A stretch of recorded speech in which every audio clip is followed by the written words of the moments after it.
So I came intending to read from Hebrews, and I think I'm still going to go ahead into the next scripture from Hebrews because it's definitely going to tie into what I took away. But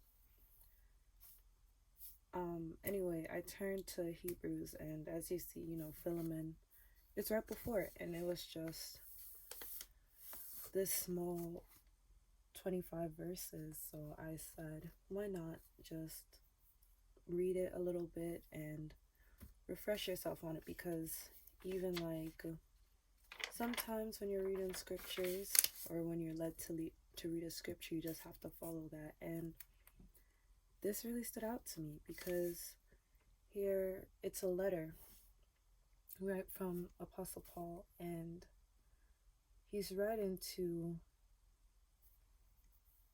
Philemon, thus the name of the book. But what's interesting is, firstly, the good report that he's able to say about Philemon, but secondly is his report concerning Onesimus, or I mean, at least that's how I'm gonna say it, because that's the way I was saying it in my head. His report concerning Onesimus, because he says that at one point Onesimus, he wasn't profitable, and I guess I'll look into it a little bit more. But what I'm thinking is, how verse 7, he's able to talk to Philemon, and he's saying, everyone is refreshed by you and by the way that you work for the Lord, and the way that you're able to bear good fruit that everyone can see and everyone can be witnesses and know that this is what it means to be a follower of Christ, right? So we see Philemon, that good example. And what I'm thinking is, based on what I read, is that Onesimus wasn't really that. Onesimus was more of a hindrance. And I think it's interesting, this kind of second chance that Paul is entreating Philemon to give Onesimus. And it goes to say, God, for one, God never gives up on you. I mean, there is a time, right, when someone rejects the word of the Lord completely, and they're left to their reprobate mind, as scripture would say. But at the end of the day, Jesus died on the cross because God so loved the world, in spite of everything, despite the hurt, the pain, the disappointment that we cause God, because you see, God made us in his image. So there's an expectation.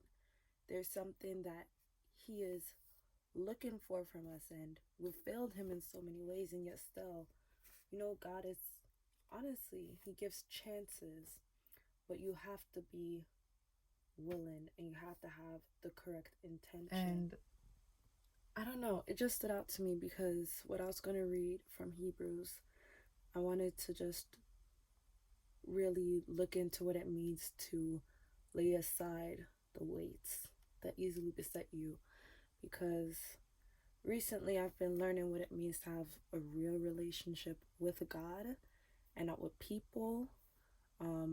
Not trying to find God through people necessarily, if that makes sense.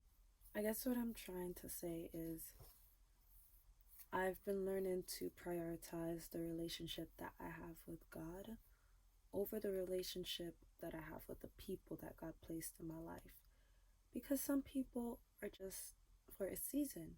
Some people are to teach you certain things. Like me, for example, one of the things that for the longest I've needed to work on, and I still definitely need to work on, is patience with people, especially. And I'm learning. There's still a way for me to go, but I'm realizing that certain situations happen because God needs to develop you, and he needs to prune you. And in the midst of the development, in the midst of what he's doing, you need to keep the connection with him strong. As Jesus said, he is the true vine, and I'm a branch. So as God is pruning and clipping and fixing up, I need to stay connected to the true vine. I don't want to get entangled in all the other branches because they're not going to do anything for me. If I'm disconnected from the vine and I'm tangled up in the branches, it doesn't make sense. I'm dead. And when he's going in and he's pruning and he's cleaning up, I'm going to be in the fire because I'm not actually connected to the vine. I'm not actually alive. So,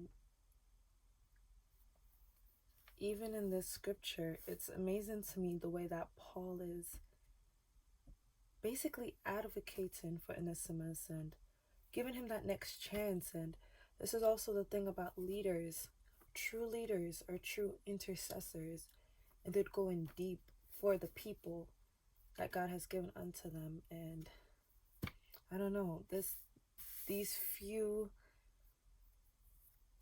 verses, because this is pretty short, I just got so much more out of it than I expected to get out of it. So let me read Hebrews 12 and then wrap it up for tonight, or this morning really.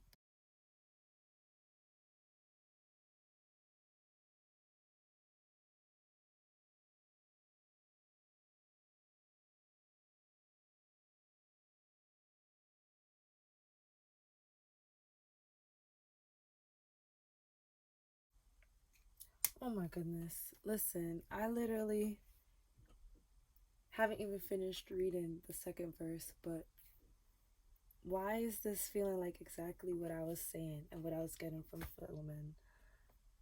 Okay, first of all, anytime I read Hebrews 12, I love where he says, where the writer, right, says, we also are compassed about with so great a cloud of witnesses. I just love that line. It sounds so nice to me.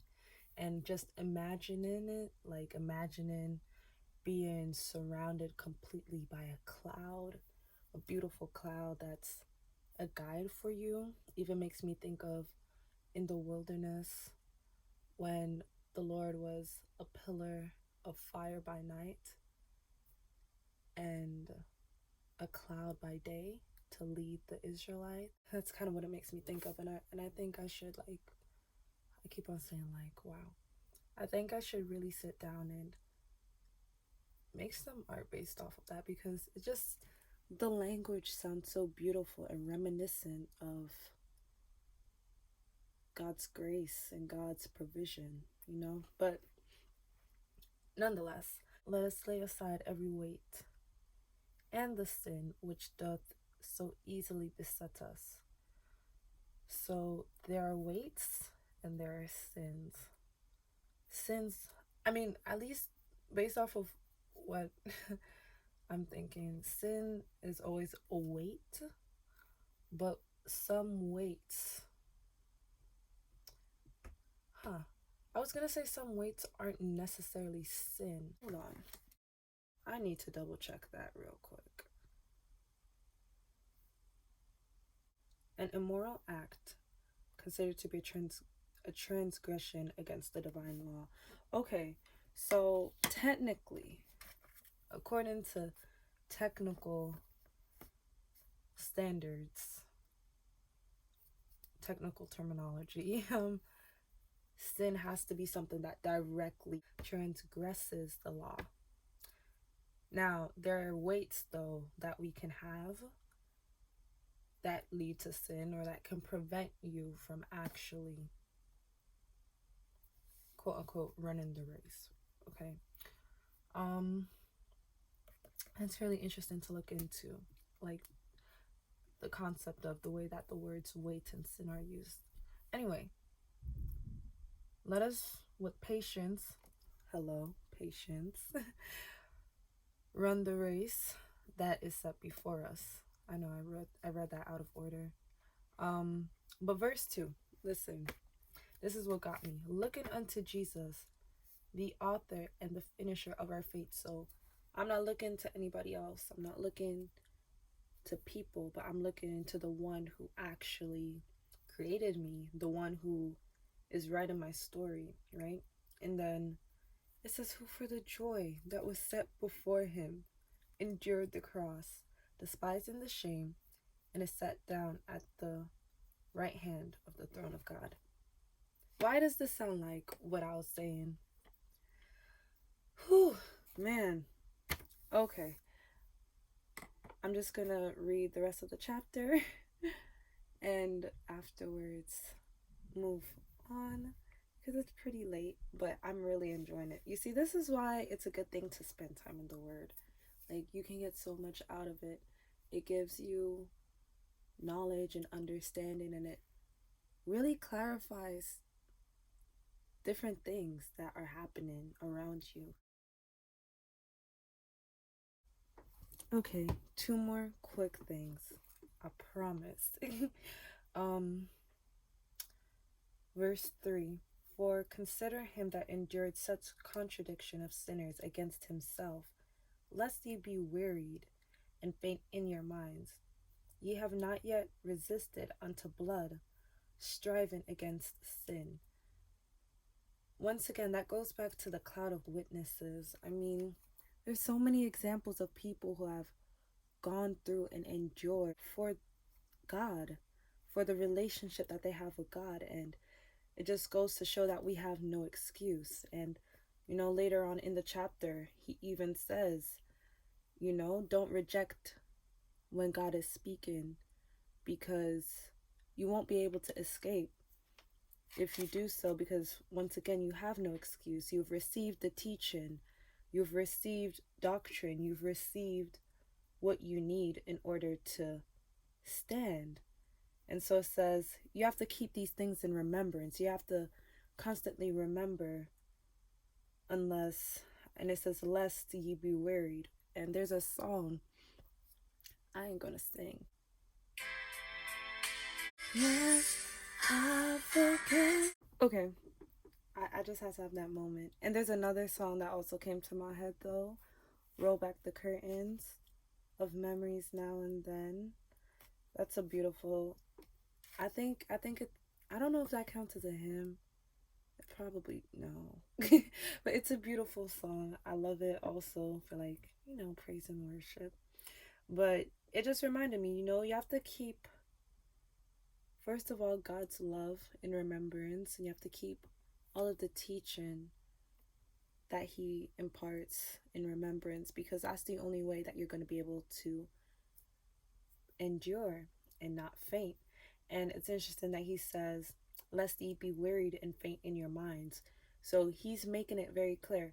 Yes, there's an analogy to running the race, but this fainting, it starts with the mind. It's a fainting that it's not necessarily literal. It can have literal repercussions, but it starts in the mind.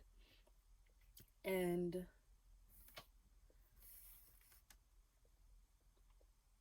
another thing that also stood out to me is in verse 11, because I was talking about you needing to stay connected to the true vine and endure the pruning and all of the things that the gardener has to do. It says, nevertheless, afterward it yielded the peaceable fruit of righteousness. So at the end of the day, you go through chastisement, you go through your trials, and you go through it remembering, God's love and his word, and without fainting, then you can bring forth good fruit. And then there can be a good report, as there was a good report of Philemon, to say, you are refreshing the brethren, and it's a blessing,